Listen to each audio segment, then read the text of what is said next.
Hello हमारे जितने भी माता एवं बहन जल ढारने के लिए आए हैं कृपया लाइन में चले और धक्का धुकी नहीं करे। और हाँ, एक जरूरी सूचना, यहाँ पे लफुओं का टोली आ चुका है। आप लोग सावधानी से रहे और बाबा का नारा लगाते चले। डीजे बबलू कुमार मुशारी टोला हमारे हवे जिला मोतिहारी धारे बटोल हम सबसे अगाड़ी। नहीं सुनाई दे रहा है, क्या बोल रहे हैं? घर हमारे हवे जिला मोतिहारी धारे बटोल हम सबसे अगाड़ी।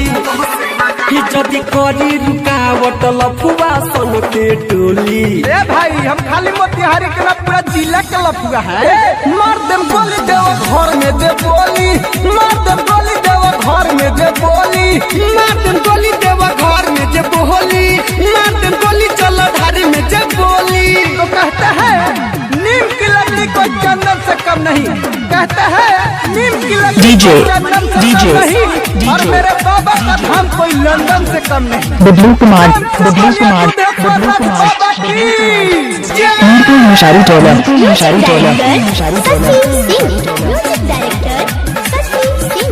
पेन्हनी हगे रुआ कपड़ा केहू करी नहीं लफड़ा, सभे कमर लचका है गला बची नहीं कचरा। नचना है तो सही से नाचिए, तो बाहर निकलिए। पेन्हनी हगे रुआ कपड़ा केहू करी नहीं लफड़ा, सभे कमर लचकाई गला बची नहीं कचरा। लड़की तो केहू लाला है ना नहना, नहीं तो पीठी पर टूटे लगी पहना। हरी खाके आइल बानी घर ही से भांग के गोली। सुन लो, यहाँ लौंडिया बाजी नहीं चलेगा क्योंकि बाबा का धाम है। मार दम गोली देव घर में जे बोली, मार दम गोली जल ढारे में जे बोली, मार दम गोली देव घर में जे बोली, मार दम गोली जल ढारे में जे बोली। डीजे करो। एक आवश्यक सूचना, बबलू कुमार सभी कवरिया बम को हाथ मुशारी टोला recording by Sheela hills Motihari. DJ Bablu Kumar गौरी हवा की नहीं दिख रहा है, कृपया मुशारी टोला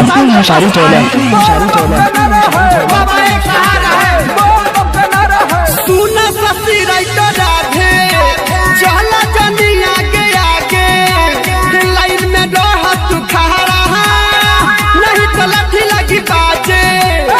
सिंह नहीं मानिएगा, लाइन में चलिए, लाइन में। हाँ, सुनो ससी राइटर राधे चलो न तू आगे आगे, लाइन में रह तू खड़ा नहीं तो डंडा लगी बाजे। रोहित गुडू वसुप के बोला हवा, निकलिस कन्हैया के गाना बाजा हवा। भूखे भगवती में मगन डीजे पर सब के हुडोली। सब कंवरिया बम मेरे डीजे के पास आके नाचे।